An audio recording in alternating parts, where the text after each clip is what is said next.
হরে কৃষ্ণ। নমস্কার বন্ধুরা, গোপালের রান্নাঘরে আমি রূপা। দেখো, আজ আমি এখানে নিয়েছি কুমড়োর দানা। এই কুমড়োর দানা দিয়ে আমি আগেও অন্যান্য রেসিপি বানিয়েছি। আজ একটু নতুন ধরনের এই রেসিপিটি বানাবো।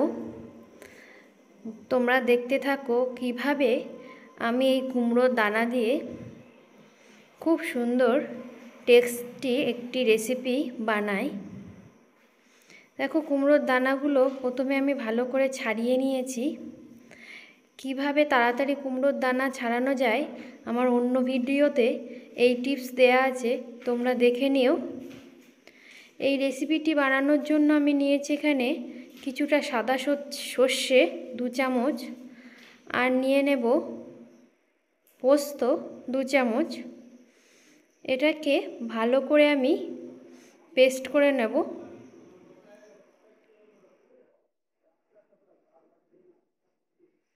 এর সঙ্গে 4টে আমি কাঁচা লঙ্কাও দিয়ে দেব।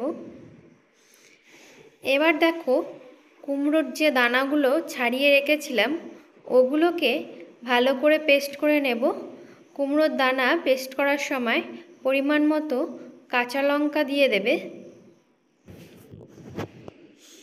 দেখো, কুমড়োর দানা কাঁচা লঙ্কা আমি ভালো করে পেস্ট করে নিয়েছি। এর মধ্যে দিয়ে দিলাম কিছুটা পরিমাণ কালো জিরে, দিয়ে দেব পরিমাণ মতো লবণ, দিয়ে দিচ্ছি অল্প একটু হলুদ গুঁড়ো। হলুদ গুঁড়ো এখানে বেশি দেবে না, অল্প একটু দেবে, না হলে গন্ধ লাগতে পারে। এবার এগুলোকে ভালো করে, যেমন ডালের বড়া বানানোর সময় আমরা হাত ঘুরিয়ে ঘুরিয়ে মেখে নিই, ঠিক ওইভাবে আমাদের হাত ঘুরিয়ে ঘুরিয়ে মেখে নিতে হবে। দেখো, এদিকে কড়াইতে বসিয়ে দিয়েছি তেল, সর্ষের তেল। এই রান্নাটা সর্ষের তেলে করলে খেতে বেশি সুন্দর লাগবে, তার জন্য আমি বসিয়ে দিয়েছি সর্ষের তেল।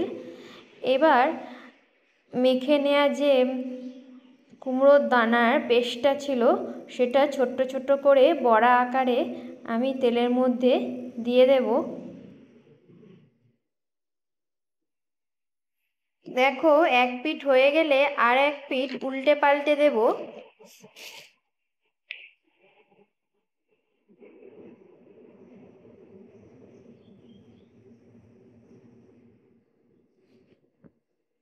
ঠিক এইরকমভাবে আলতো আলতো করে একটু নেড়ে চেড়ে উল্টে পাল্টে দিতে হবে। দেখো, এই বড়াগুলো আমার ভাজা হয়ে গেছে। আমি একটা পাত্রে বড়াগুলো তুলে নেব।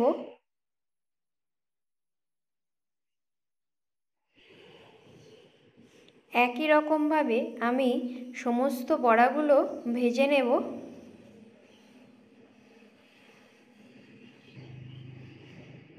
তোমরাও যদি বাড়িতে এইভাবে কুমড়োর দানা বড়ার তরকারি করে কাউকে খাওয়াও, সে কোনোদিনই ভুলতে পারবে না।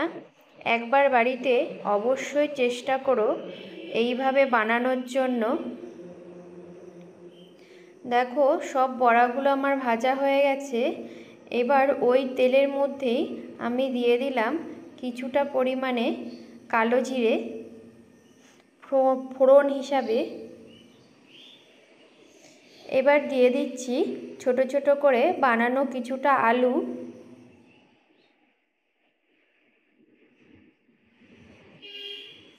আলুগুলোকে নেড়েচেড়ে একটু ভেজে নেব।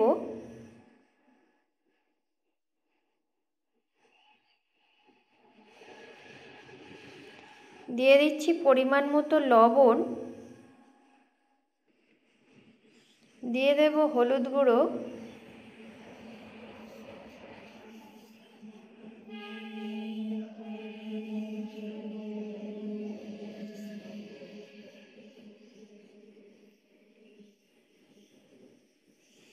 এবার দিয়ে দিচ্ছি কিছুটা টমেটো। এখানে আমি বড় দেখে একটা টমেটোই নিয়েছি। সর্ষে পোস্ত বাটাটা দিয়ে দিলাম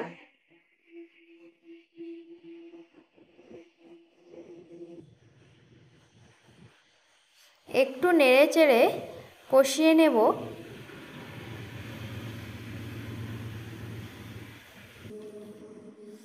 দিয়ে দিচ্ছি এবার পরিমাণ মতো জল।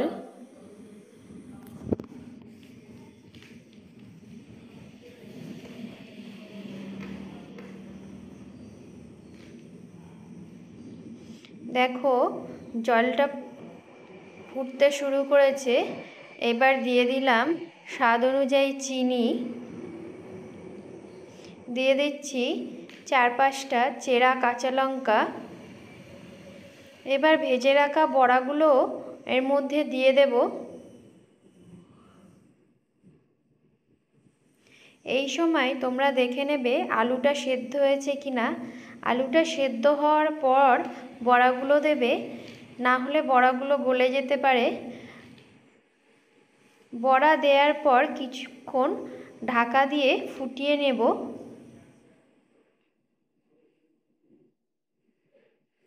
দেখো ঠিক এই রকম একটু রস রেখে দিতে হবে, না হলে বড়াটা রস টেনে নেবে।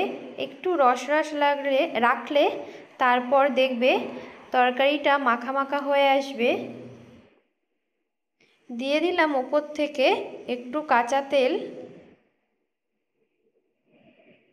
দেখো তরকারিটা দেখতেও কত সুন্দর লাগছে, খেতে তো খুব সুন্দর। তোমরা অবশ্যই একবার বাড়িতে বানিয়ে দেখবে। ভালো লাগলে বেশি বেশি করে শেয়ার করবে। হরে কৃষ্ণ।